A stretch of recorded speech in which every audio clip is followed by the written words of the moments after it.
Assalamualaikum warahmatullahi wabarakatuh. Kembali lagi di channel Portal Dimensi dan tentunya masih bersama saya Kang Slamet di sini. Kali ini Kang Slamet akan menceritakan sebuah kisah mistis yang berjudul Getih Sewu. Setiap darah yang menetes akan menjadi ancaman bagi alam manusia. Cerita ini ditulis oleh Ristori, dan sebelum kita masuk ke ceritanya, buat kalian yang belum subscribe channel ini, tekan tombol subscribe-nya terlebih dahulu dan tekan tombol notifikasinya agar kalian tidak ketinggalan cerita terbaru dari Portal Dimensi. Jangan lupa follow Instagram juga, karena kita akan sering live gak jelas di sana.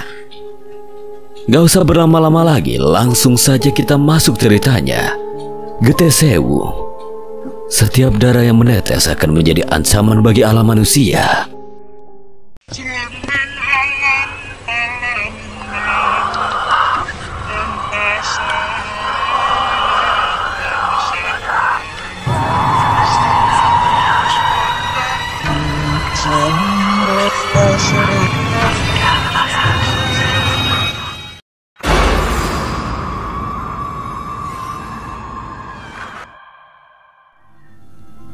Kami di sini untukmu, Kirara. Siapa yang berani melakukan ini padamu, akan aku balaskan perbuatan mereka. Mereka sudah bergerak untuk memulai ritual. Siapa Kirara? Katakan padaku. Aku akan habisi dia. Aswan memukul bongkahan batu hingga hancur berkeping-keping. Nafasnya memburu, tanda amarah yang semakin membuncah. Satu mata Aswan berubah menjadi mata harimau. Aku menghampirinya lalu menepuk bahunya. Tenangkan dirimu, Tabindra. Aku tahu apa yang kamu rasakan. Aku pun merasakan hal yang sama. Tapi untuk saat ini lebih baik kita fokus menyembuhkan Kirara lebih dulu. Kendalikan amarahmu. Aku juga merasakan amarah di sekujur tubuhku melihat Kirara sampai seperti ini. Tetapi aku tahu bahwa kami harus fokus pada hal yang ada di depan mata kami. Kirara sedang sekarat dan kami harus melakukan sesuatu. Kita harus mengobati racunnya seperti yang kita lakukan pada Mbak Rumi. Aku akan mencoba mengaliri energi Asoka pada Kirara untuk melawan energi hitam yang berada di tubuhnya. Aku yang akan menghilangkan racun di tubuhnya.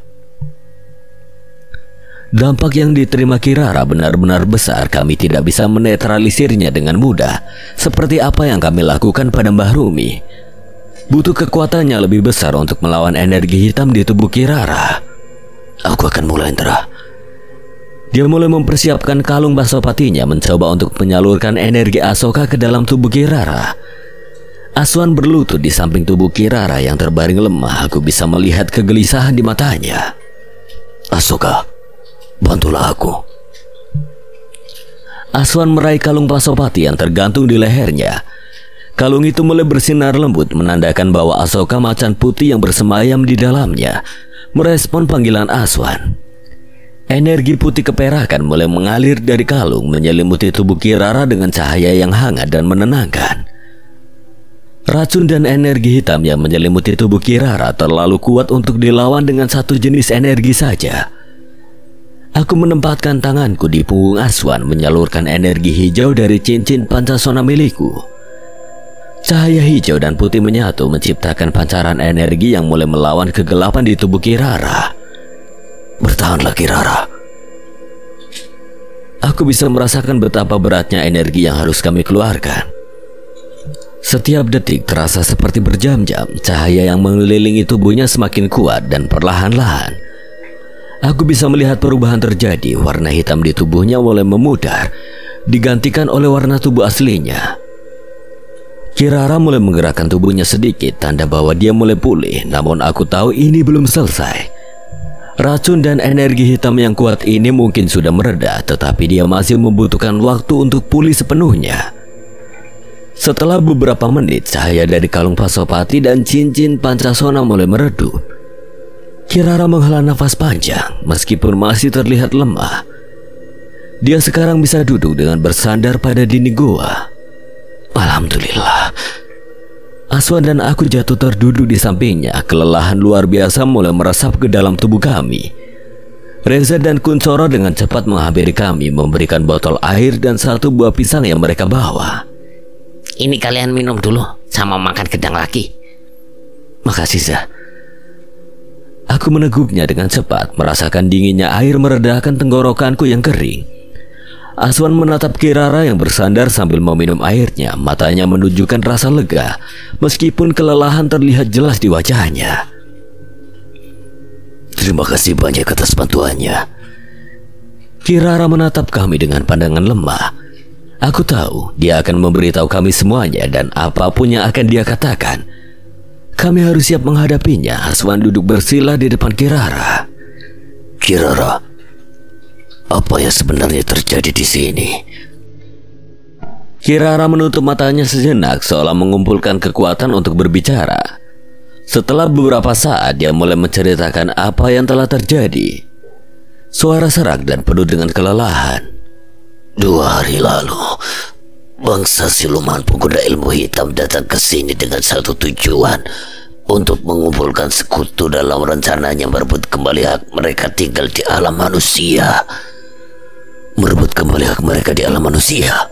Maksudnya, pada zaman dahulu, ada sebuah hutan yang dikenal sebagai tempat tinggal bangsa siluman. Namun karena mereka terus membuat kekacauan di alam manusia dengan meminta tumbal, menyesatkan serta membuat kekacauan dengan tujuan menguasai tempat lain, seorang pengembara menahan mereka di satu tempat agar tidak mengusik alam manusia lagi. Aku dan Aswan seketika saling tatap tanpa Kirara menyebutkan nama pengembara itu. Terlintas di benakku satu nama yang sangat kami kenal. Berarti ini ada hubungannya dengan leluhur kami. Benar, ini juga ada hubungannya dengan leluhur kalian. Lalu apa yang terjadi setelah mereka datang ke sini? Pemimpin dari bangsa siluman penganut ilmu hitam itu mencari diriku dan bangsa siluman lainnya. Dia menawarkanku untuk gabung dengan rencananya untuk melaksanakan sebuah ritual. Ritual? Ritual apa yang ingin mereka lakukan? Mengapa firasatku menjadi tidak enak dengan situasi saat ini? Ritual Gedesewu. Gedesewu? Aku juga merasa asing dengan istilah itu, tetapi aku bisa merasakan betapa besarnya ancaman yang mungkin datang dari ritual tersebut. Ritual Gedesewu membutuhkan 1000 darah manusia. 1000 darah berarti sama saja 1000 nyawa.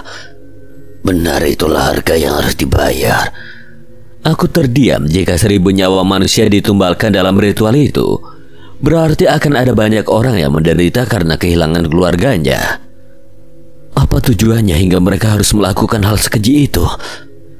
Untuk membuka portal antara alam manusia dan alam roh, membebaskan pasukan siluman yang terperangkap di sebuah rawa yang bernama Rawa Gede.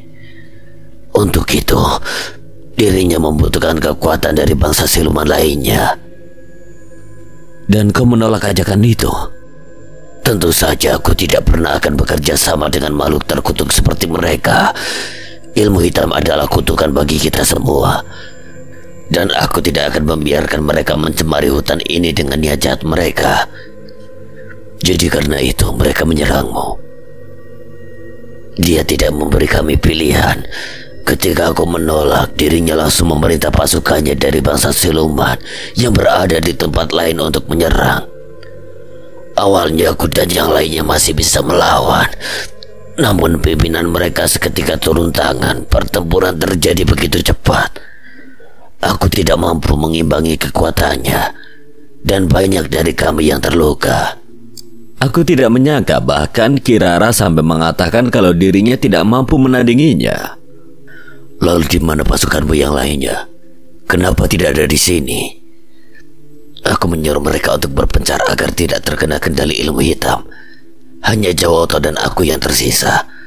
Beruntung Jawoto kebal dengan serangan racun, jadi dirinya tidak menerima luka sepertiku. Berarti siluman lowo dan ular yang menyerang warga desa bukan dari pasukanmu? Pasukanku tidak akan menyerang warga desa. Mungkin itu adalah anak buah dari Ki Gandrung dan Nyi Weling. Mereka sama sepertiku, pemimpin bangsa siluman di wilayah lain. Kirara menjelaskan kalau Ki Gandrung adalah jelmaan manusia kelelawar seperti makhluk mitologi yang biasa dikenal dengan nama Ahol. Dirinya pemimpin dari bangsa Lowo di satu tempat bernama Alas Lowo. Sedangkan Nyi Weling adalah jelmaan manusia ular yang bersemayam di lembah Ulo. Sepertinya mereka menerima ajakan setan terkutuk itu untuk menjadi sekutunya, dan mungkin masih meninggalkan beberapa anak buahnya di Alas Waranggono. Pantas saja saat masuk Alas Waranggono aku merasa seperti sedang diawasi. Setan-setan sialan, akhirnya aku habisi mereka. Aku merasakan kemarahan mulai merayap kembali ke dalam diri Aswan, begitupun denganku. Rasanya sulit dipercaya bahwa ada siluman yang akan melakukan hal sekeji itu pada bangsa mereka sendiri, hanya demi kekuasaan. Lalu di mana dia sekarang keberadaannya? Kita balas sekarang juga. Kita tidak perlu ke sana lebih dulu. Yang terpenting sekarang adalah kita harus menghentikan mereka sebelum ritual itu dilaksanakan. Aku merasakan detak jantungku semakin cepat jika ritual Getih Sewu berhasil. Maka alam manusia akan berada dalam bahaya besar. Kami harus menghentikan mereka, tidak peduli seberapa kuat mereka. Sebenarnya siapa sosok pemimpin mereka? Sejak tadi Kirara belum mengatakan pada kami siapa sosok pemimpin yang dia maksud. Jika dicermati dari ceritanya, ada satu nama yang aku pikirkan, namun aku harus memastikannya terlebih dahulu. Dia adalah Mahesa Kolo. Aku dan Aswan seketika berdiri dengan tangan mengepal erat. Nama itu adalah nama salah satu panglima Segoro Getih, setan terkutuk yang memang harus kami hadapi. Mahesa Kolo.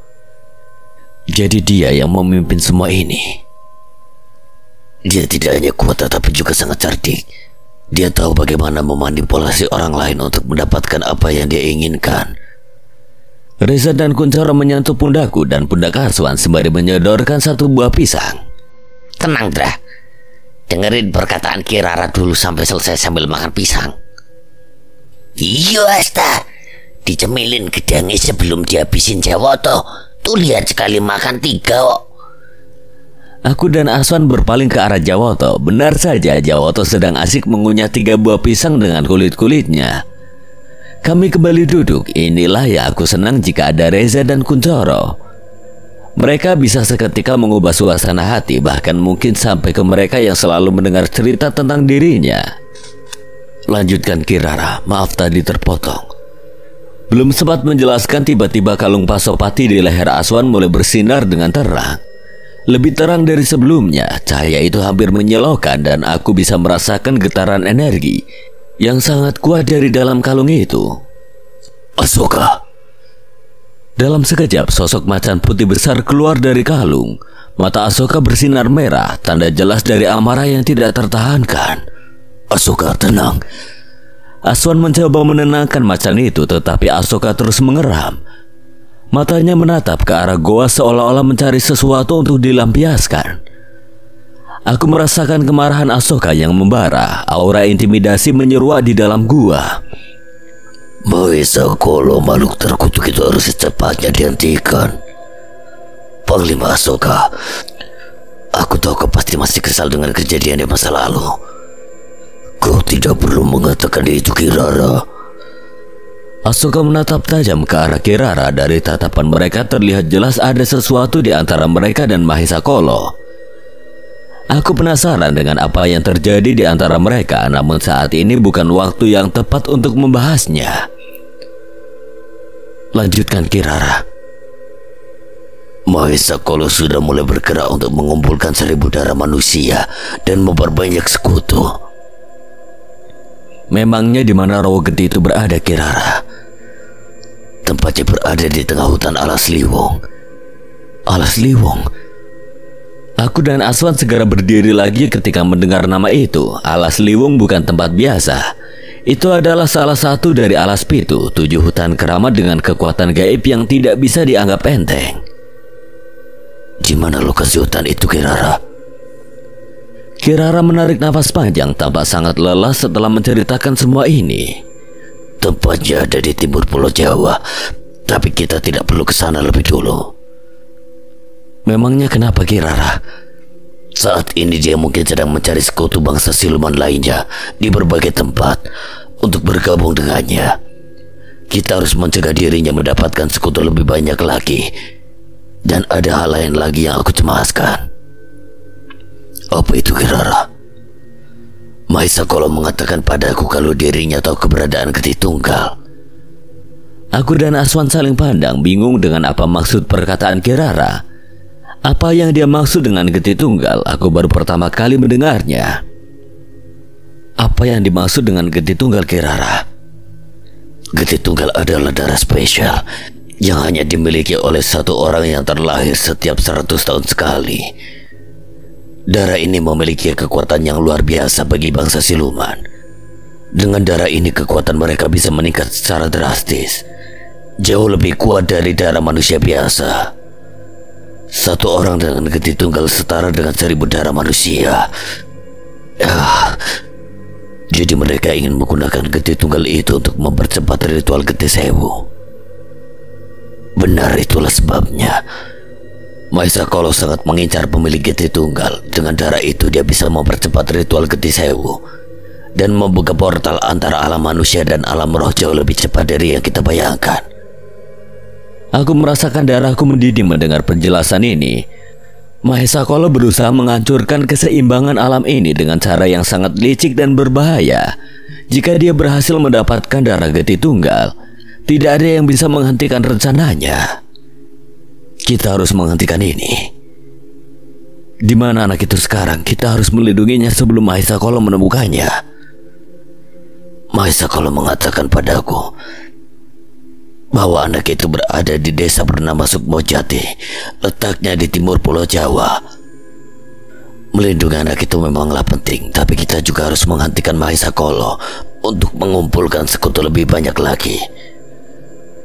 Rasa cemas mulai merasuki pikiranku. Tidak hanya melindungi anak itu, tetapi kita juga harus memastikan Mahesa Kolo tidak berhasil mencari sekutu lebih banyak siluman ke dalam pasukannya.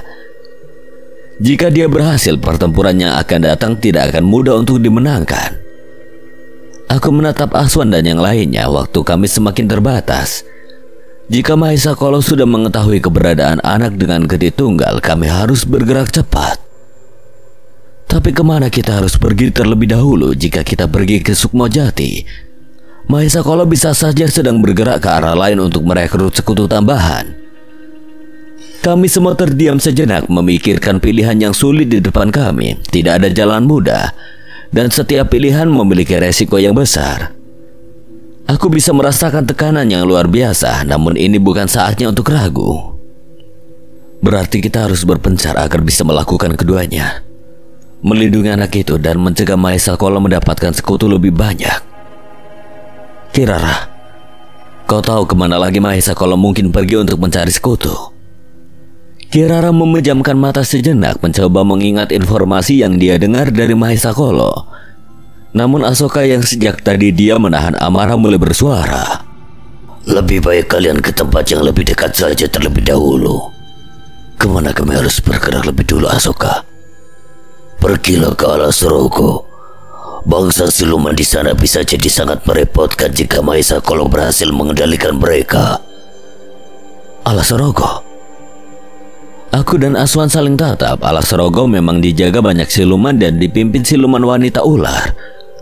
Dulu kami sempat hampir bertarung dengannya, namun tidak jadi karena ada Asoka di sisi kami.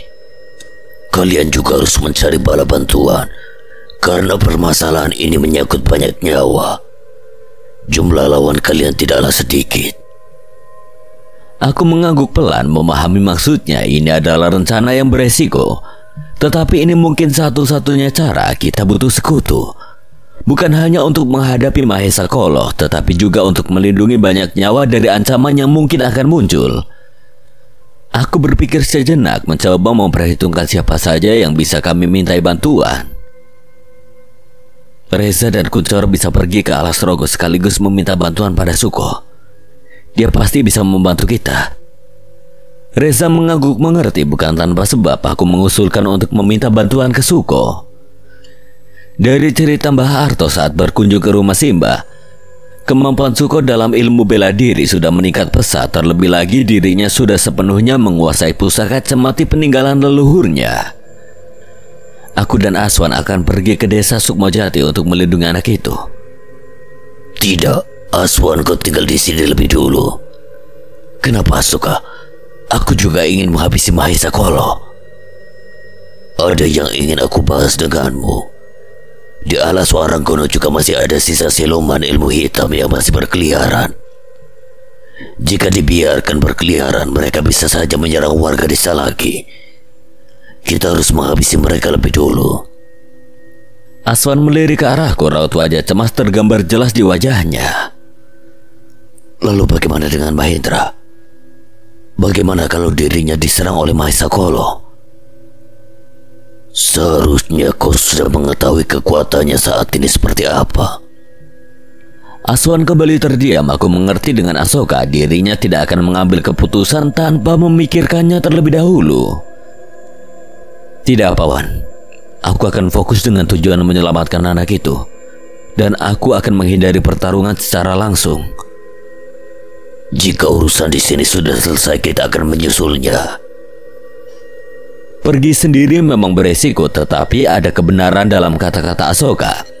Jika Aswan dan Asoka bisa menyelesaikan masalah di sini lebih cepat, mereka bisa segera menyusulku. Kirara kemudian berpaling ke arah Jawoto, memberikan perintah pada Jawoto. Jawoto, kau akan ikut dengan dua anak itu. Bantu mereka jika terjadi sesuatu. Aku akan melindungi mereka sebaik mungkin.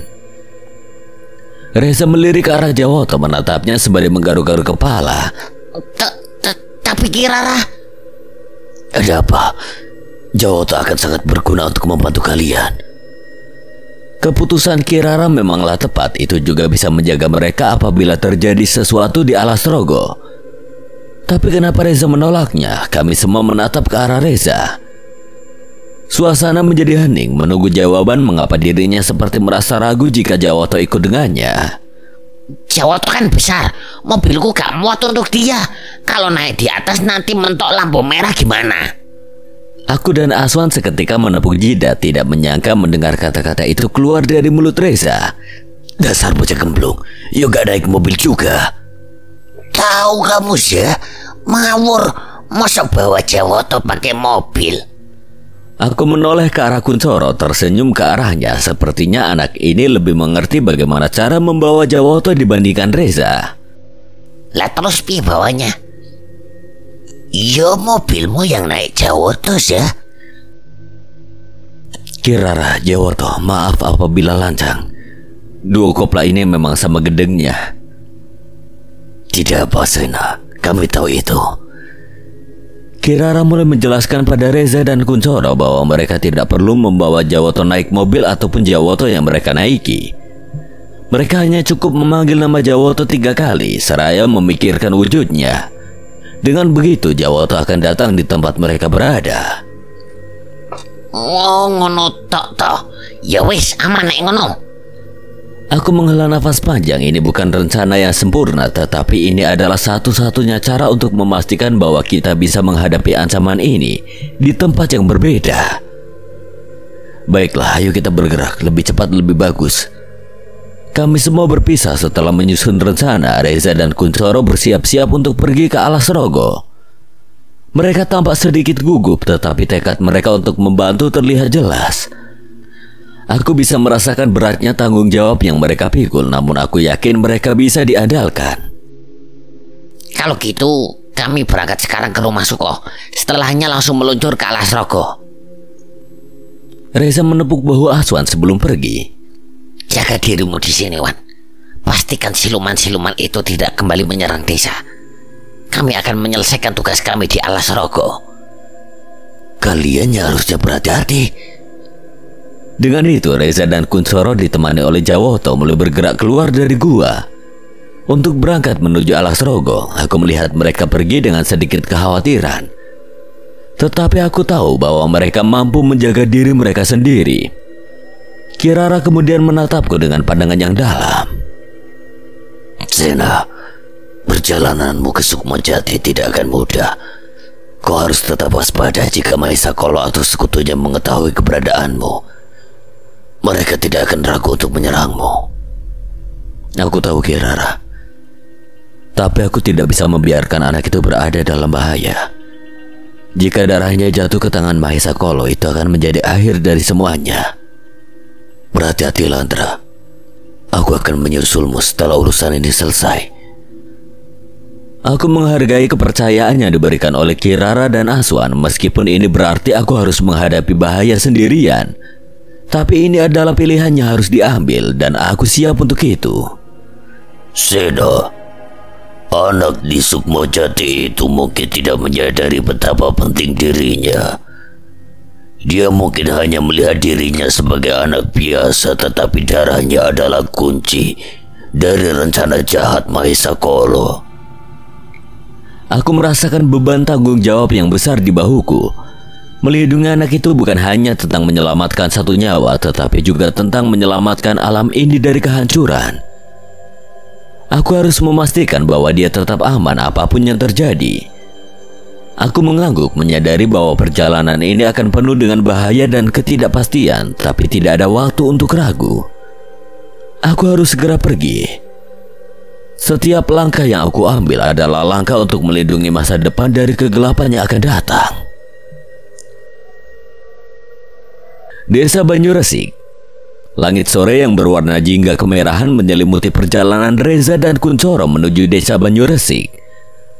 Mereka bergerak cepat melalui jalan setapak yang menghubungkan desa-desa di daerah itu. Bantuan dari Suko, cucu dari salah satu 3 pendekar Trimukti yang legendaris, akan sangat membantu mereka menuntaskan permasalahan ini. Sudah lama sekali kita tidak bertemu Suko ya, Coro? Kuncoro hanya menjawab dengan anggukan. Apalagi ayam ingkung ibunya Suko selalu terngiang di pikiranku. Sedep bual. Desa Banyuresik memang sudah lama sekali tidak mereka kunjungi. Terakhir kali mereka berada di sini, desa tersebut dilanda wabah Banyu Ireng. Sebuah wabah yang membuat warga desa terkena penyakit saat itu. Mahendra dan yang lainnya membantu menyelamatkan desa. Kenangan itu masih terpatri dalam benak mereka, mengingat betapa sulitnya melawan kekuatan jahat yang membahayakan kehidupan banyak orang. Saat mereka mendekati gapura desa, Reza memperhatikan perubahan yang signifikan. Gapura yang dulunya tampak usang dan terabaikan kini telah diperbaiki dengan ukiran kayu baru yang menunjukkan kejayaan masa lalu desa ini. Meski demikian, suasana desa tetap terasa sepi dan damai, jauh dari hiruk-pikuk dunia luar. Sudah lama sekali kita tidak ke sini ya, Coro. Desa ini banyak berubah, tapi tetap saja membawa kenangan yang tidak terlupakan. Kuncoro mengangguk setuju, matanya mengamati sekitar dengan teliti. Reza kembali menginjak pedal gas mobilnya masuk ke dalam desa, menyusuri jalan setapak yang menuju ke arah rumah Suko.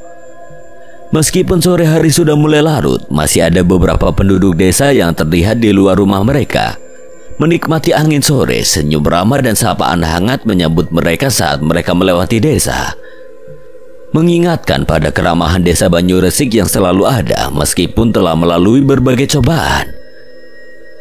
Sesampainya di rumah Suko yang terletak di dekat pusat desa, Reza dan Kuncoro langsung merasa familiar dengan suasana di sekitarnya. Rumah itu tampak hangat dan mengundang dengan aroma masakan tradisional yang menguar dari dapur. Kenangan tentang ayam ingkung yang dimasak oleh Ibu Suko segera membanjiri pikiran mereka, membuat perut mereka tiba-tiba keroncongan meskipun fokus mereka saat ini bukanlah untuk makan. Ayo Coro, kita turun. Kuncoro mengangguk. Mereka segera turun dari mobil. Mereka mengetuk pintu rumah dengan cepat, berharap bisa segera bertemu dengan Suko dan menyampaikan situasi genting yang sedang mereka hadapi. Assalamualaikum Suko. Waalaikumsalam, ucap seorang wanita yang cukup berumur dari dalam rumah. Suara langkah kaki mendekat dari dalam rumah menuju pintu. Saat pintu terbuka, seorang wanita menyambut mereka dengan senyuman. Loh, kalian kan? Iya Bude, kami anak buahnya Mbak Arya kan? Reza dan Kuncoro saling tatap sembari mengerenyitkan dahi. Sejak kapan mereka jadi anak buahnya Mbah Arya? Kami bukan anak buahnya Mbah Arya, Budi. Wong dulu Mbah Arya ngomongnya seperti itu sama ibu kok. Mereka berdua seketika menyipitkan mata. Bisa-bisanya Mbah Arya mengatakan kalau mereka anak buahnya. Ada perlu apa kalian kesini? Kami datang untuk bertemu dengan Suko, Budi. Ada urusan penting yang harus kami bicarakan dengannya.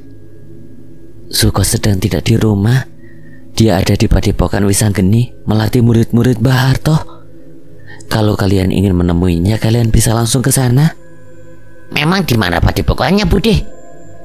Ada di ujung desa dekat hutan. Ya wes, Budi, kami samperin Suko ke sana saja. Tanpa membuang waktu, Reza dan Kuncoro segera berpamitan dan bergegas menuju Padepokan Wisanggeni. Meskipun mereka kelelahan setelah perjalanan panjang, tekad mereka untuk mendapatkan bantuan dari Suko mendorong mereka untuk terus bergerak. Padepokan Wisanggeni adalah sebuah tempat yang syarat dengan aura ketenangan dan kekuatan. Terletak di pinggir desa, tempat itu dibangun di atas tanah yang dikelilingi oleh hutan kecil yang rimbun, menjadikannya tempat yang sempurna untuk pelatihan bela diri yang membutuhkan konsentrasi tinggi. Saat Reza dan Kuncoro mendekati gerbang masuknya, mereka bisa merasakan energi spiritual yang kuat mengalir di sekitarnya. Ini padepokannya. Besar juga ya, Za. Gerbang kayu besar dengan ukiran naga yang rumit berdiri tegak di depan mereka. Pelang nama padepokan bertulisan Padepokan Wisanggeni terpampang di atas gerbang. Wes ayo Coro, kita masuk. Kuncoro mengangguk. Reza memarkirkan mobil di dekat gerbang masuk.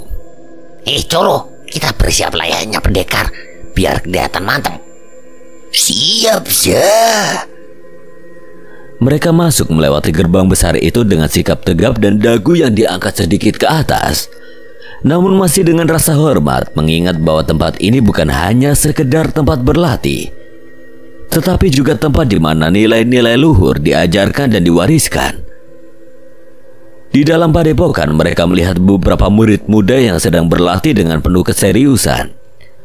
Gerakan-gerakan mereka tegas dan berirama, menunjukkan disiplin yang kuat yang telah ditanamkan oleh para pengajar di sana. Suara-suara hentakan kaki dan gerakan tangan yang cepat berpadu dengan suara angin yang berhembus pelan.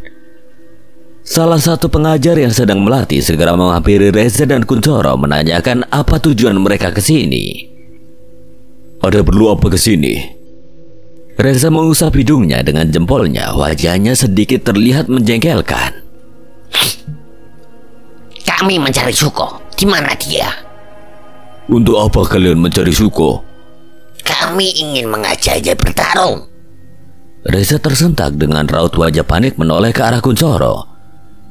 Ini di luar skenario yang mereka buat. Reza berpaling ke arah murid-murid yang sedang berlatih. Mereka seketika berhenti dan menatap Reza dan Kuncoro dengan tatapan sinis. Berani sekali kau menantang Suko. Kenapa aku ora wedi karo Suko? Panggil orangnya ke sini. Murid-murid yang berada di sana seketika menghampiri mengerumuni Reza dan Kuncoro. Situasi menjadi tidak mengenakan. Kalau Kuncoro terus menantang Suko, mereka pasti akan babak belur. Reza yang sadar akan hal tersebut menginjak kaki Kuncoro, membuatnya seketika melompat-lompat dengan satu kaki. Tidak, kami tidak ingin bertarung. Kami hanya ada urusan dengan Suko. Lalu apa maksud perkataan si gondrong ini? Kera Reza diangkat oleh salah satu pengajar itu. Murid-murid membentuk lingkaran seolah tidak akan membiarkan mereka lolos dari sana. Namun tiba-tiba kerumunan terbelah. Reza dapat melihat wajah Suko yang berjalan di sana. Alisnya seketika mengeras. Ngapa maksudmu mengangkat kerahku? Mau bertarung, ha? Pengajar itu mendorong Reza, lalu mengambil kuda-kuda siap bertarung. Reza tidak ingin kalah. Dirinya mengangkat satu kakinya. Kedua tangannya menekuk sembari mengayun maju mundur, terlihat seperti walang kekek yang sedang melindungi sarangnya. Ayo maju kalau berani. Akan aku buat babak belur kau. Pengajar itu seketika berlari, tangannya mengepal dengan erat, siap melayangkan pukulan keras ke wajah Reza. Namun belum sempat pukulannya mengenai tubuh Reza, tiba-tiba suara teriakan membuatnya berhenti. Hentikan! Reza dan orang itu seketika menoleh bersamaan ke arah suara itu berasal. Reza tersenyum merasa lega perhitungannya tepat. Suko, Reza, Kuncoro, sudah lama sekali. Apa yang membawa kalian ke padepokan ini? Dan ada apa ini? Mengapa kalian mengerumuni mereka berdua? Ia berjalan mendekati mereka, suaranya penuh dengan keakraban dan kegembiraan. Satu persatu murid seketika membubarkan diri dan kembali ke posisi berlatih. Suko sangat dihormati di sini. Orang yang tadinya ingin menyerang Reza seketika menundukkan kepalanya. Maafkan saya karena sudah langsung mengajak bertarung temanmu, Suko. Kembalilah berlatih. Dirinya seketika kembali ke posisi mengajar. Suko mengajak Reza dan Kuncoro untuk masuk ke ruang tamu padepokan. Ada apa, Mas? Kenapa kalian tiba-tiba ke sini? Ada yang ingin kami bicarakan denganmu, Suko. Mahendra yang menyuruh kami untuk meminta bantuan padamu. Suko seketika menghentikan langkahnya, menoleh terkejut. Dia tahu jika Mahendra sudah meminta bantuan, itu berarti berhubungan permasalahan besar. Baiklah, kalau gitu kalian istirahat aja dulu ya di ruang tamu. Sebentar lagi aku selesai. Reza dan Kuncoro mengangguk. Mereka menunggu di ruang tamu sembari memperhatikan Suko yang sedang mengajar murid-murid Wisanggeni. Di tengah lapangan latihan, Suko sedang memberikan arahan pada murid-muridnya. Tubuhnya yang sekarang sedikit tinggi dan kekar mencerminkan hasil dari latihan keras yang dia jalani selama ini. Gerakannya lincah dan suaranya terdengar tegas namun penuh kehangatan, menunjukkan karisma seorang pemimpin yang dihormati oleh murid-muridnya. Lakukan dengan lebih tegas. Ingat, kekuatan bukan hanya berasal dari otot, tetapi juga dari tekad yang ada di dalam hati kalian. Suara Suko menggema di seluruh lapangan, memberikan semangat tambahan pada para muridnya. Reza dan Kuncoro berhenti sejenak mengamati bagaimana Suko memimpin latihan tersebut. Mereka terkesan dengan dedikasi dan keterampilan yang ditunjukkan oleh Suko. Hebat juga Suko ya, Coro. Masih muda sudah menjadi ahli bela diri. Aku juga ahli, ya. Reza menoleh mengamati wajah Kuncoro beberapa detik. Ahli kubur yo. Jangkrik, kamu kira aku udah jadi mayat no? Setelah beberapa saat latihan berakhir dan Suko menyuruh murid-muridnya untuk beristirahat, dirinya segera kembali ke ruang tamu menghampiri Reza dan Kuncoro. Maaf Mas kalau lama. Kamu hebat ya sekarang, udah jadi ahli bela diri. Mau tidak mau Mas, wong Mbah Harto yang nurunin ke aku. Ceritakan apa yang sebenarnya terjadi Mas. Suko menatap Reza dan Kuncoro dengan serius, menunggu penjelasan mereka tentang situasi yang sedang mereka hadapi. Reza menarik nafas dalam-dalam sebelum memulai perjalanannya. Saat ini kami sedang menghadapi ancaman besar dari salah satu Panglima Segoro Gede bernama Mahesa Kolo. Panglima Segoro Gede? Dia berencana melakukan ritual Gede Sewu, sebuah ritual kuno yang bisa membuka portal antara alam manusia dan alam roh. Jika ritual itu berhasil, alam manusia akan berada dalam bahaya besar. Sosok-sosok yang tertahan di sana akan meminta tumbal, menebar ketakutan, menyesatkan orang-orang. Suko mengerutkan kening mencoba memahami beratnya situasi yang sedang dihadapi oleh Mahendra dan yang lainnya. Aku pernah mendengar tentang Mahesa Kolo dari cerita Mbak Arto. Dia adalah salah satu sosok yang paling berbahaya. Bukan hanya itu saja Suko, Mahesa Kolo sedang mencari seorang anak dengan gede tunggal, darah yang sangat kuat yang bisa mempercepat ritual itu. Anak itu berada di desa Sukmojati, dan Mahendra sedang menuju ke sana untuk melindunginya. Sementara itu kami ditugaskan untuk datang ke sini dan meminta bantuanmu. Suko mendengarkan dengan seksama, wajahnya menunjukkan campuran antara keprihatinan dan kecemasan. Dia tahu betapa besar pengorbanan yang dilakukan oleh Mahendra dan teman-temannya untuk melindungi desa Banyuresik di masa lalu. Bagaimana? Apa kamu bisa membantu? Kalian semua sudah melakukan banyak hal untuk desa ini. Tentu saja dengan senang hati aku akan membantu. Reza dan Kuncoro merasakan kelegaan yang mendalam mendengar respon Suko. Mereka tahu bahwa dengan bantuan Suko, peluang mereka untuk menghadapi Mahesa Kolo akan semakin besar. Kuncoro yang sejak tadi mendengarkan dengan cermat kemudian berkata, kami juga ditugaskan untuk mencegah Mahesa Kolo mendapatkan sekutu lebih banyak. Mahendra menyuruh kami untuk pergi ke Alas Rogo untuk memeriksa situasi di Alas Rogo. Siluman ular penunggu Alas Rogo. Reza dan Kuncoro mengangguk. Sebelumnya Suko juga sempat bertemu dengan sosok itu saat ingin menghadiri sayembara jagal mayit bersama Aswan. Baiklah, kapan kita akan berangkat? Dengan pernyataan tersebut, Suko bangkit dari duduknya bersiap untuk membantu Reza dan Kuncoro dalam pertempuran yang akan datang. Ada banyak yang harus dipersiapkan dan waktu terus berjalan. Namun dengan tekad yang kuat dan bantuan dari sekutu yang bisa diandalkan, mereka percaya bahwa mereka bisa menghadapi ancaman ini. Setelah penjelasan panjang lebar dari Reza dan Kuncoro, Suko segera bergerak untuk mempersiapkan diri. Dia tahu bahwa waktu adalah faktor kunci dan setiap detik yang mereka habiskan bisa menentukan nasib orang lain. Suko mengajak Reza dan Kuncoro kembali ke rumahnya. Sebelum berangkat, dirinya ingin berpamitan lebih dulu. Sesampainya di rumah, Suko segera bergegas untuk membersihkan diri dan mengemas beberapa barang yang ingin dia bawa. Suko, apa yang terjadi? Kenapa kamu terlihat begitu terburu-buru? Suko ingin membantu Mas Sena, Bu. Memangnya Mas Sena kenapa, Suko? Mas Sena sedang dalam masalah besar yang berhubungan dengan nyawa banyak orang.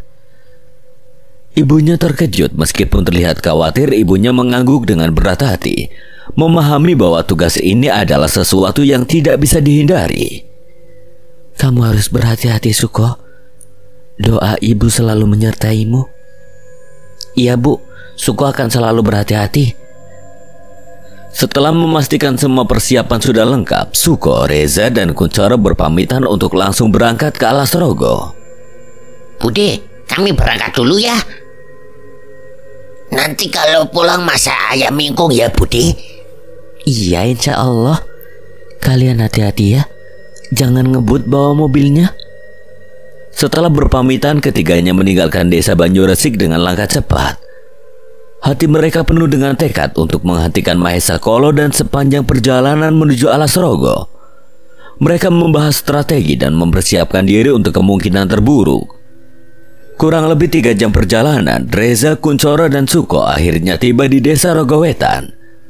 Sebuah desa kecil yang berbatasan langsung dengan Alas Rogo. Desa ini dikelilingi oleh perbukitan dan hutan lebat, dengan suasana yang terasa tenang namun penuh dengan kesan misterius. Kita titipkan mobil di rumah Mbah Wiro aja, Mas.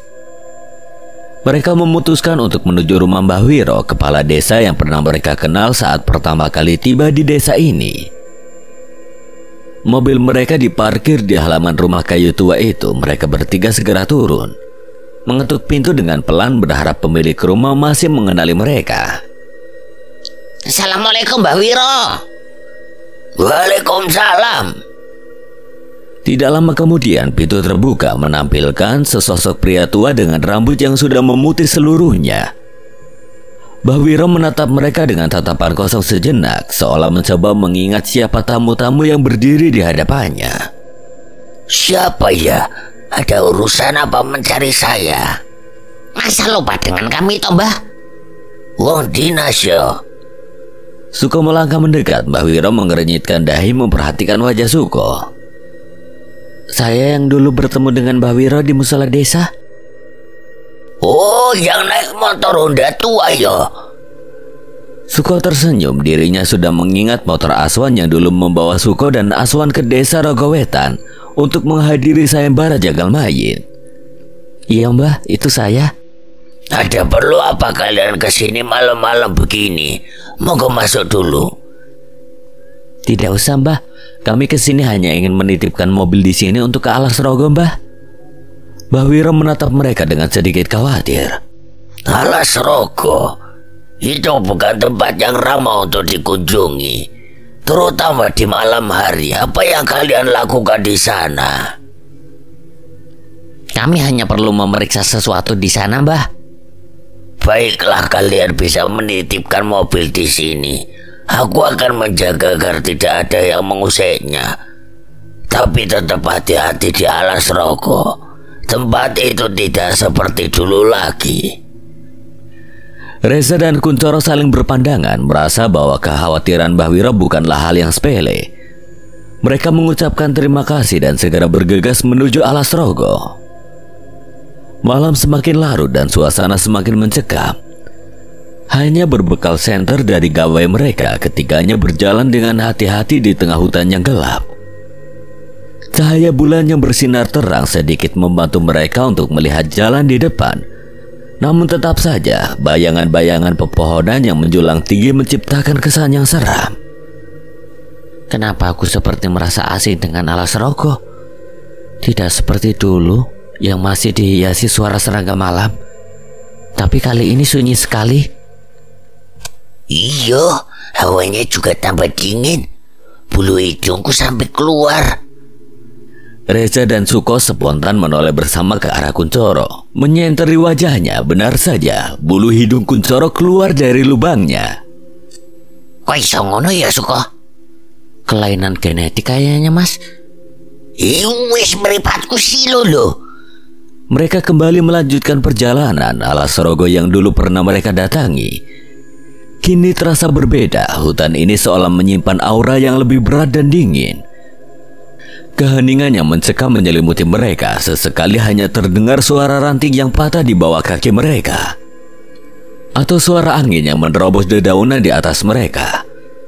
Di sekitar mereka kelebat bayangan hitam tampak melompat dari satu pohon ke pohon lainnya. Reza, Kuncoro, dan Suko seringkali menoleh ke arah bayangan itu, khawatir jika ada serangan mendadak dari sesuatu yang tidak diinginkan. Saat mereka melangkah semakin dalam ke dalam hutan, tiba-tiba terdengar suara seseorang meminta tolong dari kegelapan di depan mereka. Suara itu terdengar jelas dan semakin dekat, membuat mereka bertiga langsung tegang. Kalian dengar itu? Suko mengangguk pelan, namun ekspresinya menunjukkan bahwa firasatnya tidak baik. Iya, aku juga merasakan banyak sosok yang menuju ke sini. Langkah mereka semakin lambat dan mereka menajamkan penglihatan serta pendengaran. Suara minta tolong itu semakin dekat dan mereka bisa merasakan suasana yang semakin mencekam. Dari kegelapan muncul seorang pria muda yang berlari terburu-buru ke arah mereka. Namun pemandangan di belakang pria itu membuat mereka semua terkejut. Beberapa sosok siluman ular, jumlahnya lebih dari 5, bahkan mungkin 10, mengejar pria tersebut dengan cepat. Lebih mengerikan lagi, di atas pohon sosok-sosok siluman kelelawar terbang rendah mengikuti jejak mereka. Ketika pria itu tepat berada di depan mereka, mata Reza, Kuncoro, dan Suko melebar. Sosok yang berlari itu bukanlah orang asing bagi mereka. Arlingga? Orang yang berlari dikejar siluman ular itu adalah Arlingga, teman mereka yang juga memiliki kemampuan khusus seperti mereka. Arlingga yang biasanya tenang dan penuh kepercayaan diri kini tampak terkejut dan panik. Arlingga, apa yang kamu lakukan di sini? Arlingga terkejut melihat kehadiran mereka di tengah hutan yang mencekam ini, namun tidak ada waktu untuk basa-basi. Mereka siluman ular, aku tidak tahan dengan mereka. Kuncoro menatap siluman-siluman itu dengan ngeri, namun tetap tidak mengerti mengapa Arlingga lari. Seharusnya Arlingga mampu untuk mengalahkan mereka. Tapi kenapa sekarang dirinya justru malah lari? Kamu kenapa lari, Lingga? Kan tinggal kamu kalahkan mereka. Wong butuh aja kamu lawan, masa siluman ular tidak mampu. Mending aku lawan naga sekalian dibandingkan melawan ular. Reza dan Kuncoro saling tatap bingung mengapa Arlingga bisa dibuat ketakutan seperti itu. Namun Suko yang mengerti seketika memberitahu mereka. Dia fobia ular, Mas. Adalah fobia ular ternyata toh. Bantu aku melawan siluman ular itu, sedangkan siluman kelelawar biar aku yang mengurusnya. Mereka bertiga akhirnya memutuskan untuk bertarung walaupun Arlingga masih terlihat cemas. Di depan mereka sosok-sosok siluman ular itu terlihat begitu mengerikan. Ular-ular itu memiliki tubuh yang besar dengan sisik yang mengkilap di bawah cahaya rembulan. Mata mereka berkilat-kilat merah dan taring mereka yang tajam keluar dari mulutnya yang terbuka. Setiap kali ular-ular itu bergerak, bunyi desisan mereka terdengar seperti musik kematian yang memekakkan telinga. Siluman kelelawar juga tampak seperti dikendalikan oleh sesuatu yang jahat. Mereka terbang rendah, mengelilingi mereka dengan sayap yang lebar dan berkilau seperti kain sutra. Mata mereka bersinar merah sama seperti siluman ular. Semua gerakan mereka tampak terkoordinasi, seolah-olah dikendalikan oleh satu kekuatan yang sama. Saat suasana semakin mencekam dan mereka bersiap menghadapi siluman-siluman yang mengepung, Arlingga tiba-tiba memberi peringatan pada Reza, Kuncoro, dan Suko. Berhati-hatilah, ada sesuatu yang lebih besar bersembunyi di kegelapan di belakang mereka. Mereka bertiga langsung menoleh ke arah yang dimaksud. Di kejauhan sepasang cahaya merah bersinar di antar pepohonan, mengintai dengan diam. Siluet tubuh ular yang sangat besar mulai terlihat jelas. Sosok itu tampak seperti mengawasi mereka dengan tatapan penuh ancaman. Anaconda Yolinga. Arlingga menggeleng. Mereka kembali memperhatikan dengan cermat ke arah sosok itu. Perlahan sosok tersebut mulai bergerak mendekat. Setiap gerakan mengeluarkan bunyi gemerisik yang terdengar jelas di tengah keheningan hutan. Reza, Kuncoro, dan Suko terbelalak mendengar dan melihat sosok ular raksasa itu yang semakin mendekat. Rasa mencekam menyelimuti hati mereka. Itu Mamak Konda Coro. Sosok pemimpin siluman ular di alas rogo muncul dengan wujud setengah manusia dan setengah ular. Bagian atas tubuhnya menyerupai manusia perempuan dengan wajah yang anggun namun kejam. Sementara bagian bawahnya adalah tubuh ular yang sangat besar dan panjang. Aura hitam menyelimuti seluruh tubuhnya dan taring-taring yang mencuat dari mulutnya menambah kesan mengerikan. Rambutnya yang terlihat seperti ular-ular kecil yang hidup bergerak-gerak mengerikan di atas kepalanya. Itu Gandari, pemimpin bangsa siluman di alas rogo. Suko yang pernah bertemu Gandari sebelumnya merasakan ada sesuatu yang berbeda. Tapi ada yang aneh, Lingga. Mengapa dia memiliki aura gelap seperti itu sekarang? Gandari, apa kau tidak mengenalku? Aku Suko. Kita pernah bertemu sebelumnya. Dulu aku datang dengan Panglima Asoka. Aku tidak pernah mengenal bangsa manusia yang lemah. Matanya bersinar merah menunjukkan bahwa pikirannya telah dikuasai oleh sesuatu yang jahat. Suko dan Arlingga saling bertukar pandang, menyadari situasi yang mereka hadapi lebih buruk dari yang mereka duga. Aura kegelapan yang menyelimuti Gandari menunjukkan bahwa dia bukan lagi siluman biasa. Gandari telah jatuh di bawah kendali kekuatan hitam. Dirinya mengangkat ekor besarnya dan mengeluarkan suara yang menggema di seluruh hutan.